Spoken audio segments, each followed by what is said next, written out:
Ya begini, kalau definisi Bapak Jokowi berkantor itu jangan dimanai Pak Jokowi tinggal di kantor, terus selalu ada di kantor atau selalu ada di Kalimantan Timur. Sama kayak Pak Jokowi berkantor di Jakarta misalnya, itu kan Pak Jokowi nggak selalu di Jakarta, tapi juga keliling daerah gitu ya, berkunjung ke berbagai tempat. Dan begitu juga kalau Pak Jokowi berkantor di IKN, itu tidak melulu 24 jam Pak Jokowi ada di sana. Kalau seminggu Pak Jokowi di sana, sebulan Pak Jokowi di sana. Karena kan beliau juga akan banyak kunjungan kerja. Beliau akan banyak juga pertemuan-pertemuan menghadiri acara. Jadi beliau akan memimpin melalui IKN gitu ya di akhir-akhir masa jabatan beliau, tapi juga beliau akan banyak kunjungan-kunjungan, titik berangkatnya dari IKN kan gitu. Nggak tertutup juga kemungkinan beliau ke Jakarta lagi.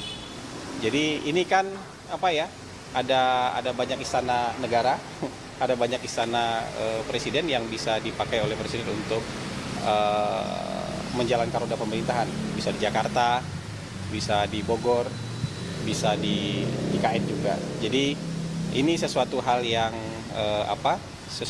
biasa saja sebenarnya. Jadi kalau agenda detail itu mungkin bisa ditanyakan ke Pak Yusuf Permana ya, karena beliau yang paling paham soal agenda detail presiden. Tapi yang kita tahu bahwa nanti akan ada rencana rapat kabinet paripurna di IKN tanggal 13. Karena para menteri juga sudah diundang untuk saya dapat informasi para menteri sudah diundang untuk ikut rapat kabinet di IKN nanti. Bang, kalau ada tamu ke negara itu berarti ntar presiden juga akan menerima tamu negara di IKN juga, Bang? Di sana ada ruangan yang sudah bisa untuk menerima tamu negara kan. Jadi tidak tertutup kemungkinan itu. Tapi kalau misalnya harus di sini juga nggak masalah kan. Jadi presiden kan nggak beli tiket kalau mau pergi-pergi kan, presiden nggak beli tiket. Presiden ada pesawat kepresidenan. Jadi kalau misalnya acara menyambut tamu negara harus di Jakarta, ya beliau bisa di Jakarta.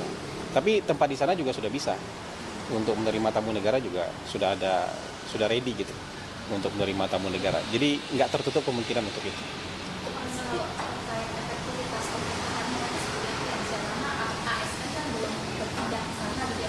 Iya. Ya pemerintahan kan tetap bisa berjalan dengan baik ya. Presiden memerintah dari Bogor juga bisa berjalan dengan baik. Presiden dari Jogja juga bisa dengan baik. Sekarang kan kita sudah dibantu dengan teknologi. Toh menteri-menteri kan standby di kantornya masing-masing.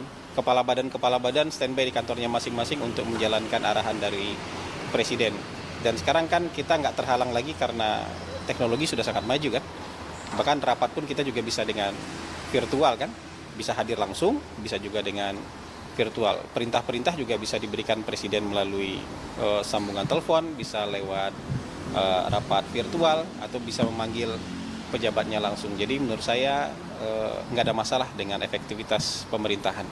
Jadi bukan berarti ada di IKN kemudian tiba-tiba presiden terputus dari dunia luar, kan nggak begitu. Kita kan sudah tersambung dengan teknologi gitu. Apa? Tentu akan ada ASN yang mendampingi presiden untuk mendukung kebutuhan presiden di sana. Jadi tapi kan nggak seluruh kementerian harus dibawa ke sana gitu. Saya belum dapat informasi siapa saja yang akan sana. Tapi kalau untuk rapat kabinet ya pasti ada Mensesnek dan ada sekretaris kabinet kan di situ kan, gitu.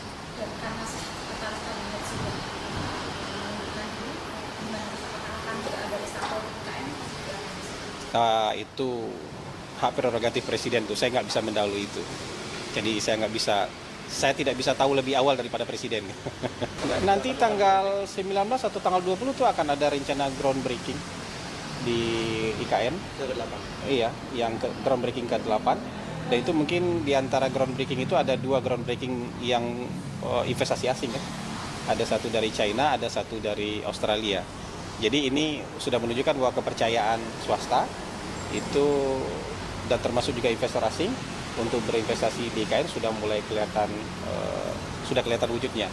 Teman-teman, itu kita harus paham ya, mulai dari LOI, MOU, kontrak sampai groundbreaking itu butuh waktu. Jadi bukan berarti hari ini sudah ada LOI kemudian tiba-tiba besok orang groundbreaking, kan prosesnya panjang itu. Jadi di antara proses yang panjang itu nanti sudah ada 2 tuh investasi asing yang akan groundbreaking di IKN. Jadi sudah mulai kelihatan wujudnya lah gitu.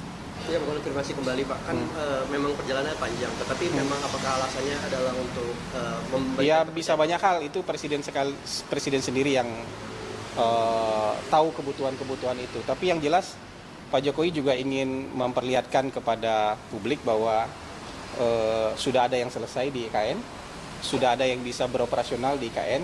Jadi kalau dilanjutkan tidak berapa lama lagi tentu IKN itu sudah bisa berfungsi. Untuk investasi yang dari China dan Australia itu bergerak di sektor apa Pak? Energi, pangan, atau telekomunikasi? Iya, kalau tidak salah yang dari China itu mixed use ya, itu mungkin ada campuran jasa, ada perhotelan, ada mall, ada perkantoran. Yang Australia kayaknya pendidikan sekolah kayak. Itu murni asing atau ada joint venture? Murni asing. Gitu. Mas, soal kebijakan ini Pak, BBM kan Ini terakhir ya, sudah selesai ya. Kalau itu masih dikaji itu. Masih dikaji, belum ada putusan sampai sekarang. rapat-rapat gitu. Sampai sekarang belum ada berarti keputusan. sidang kabinetnya akan membahas tentang masalah Kita nggak tahu. Agenda sidang ada di sekretariat kabinet. Gitu. Saya nggak bisa tahu lebih dahulu dari mereka.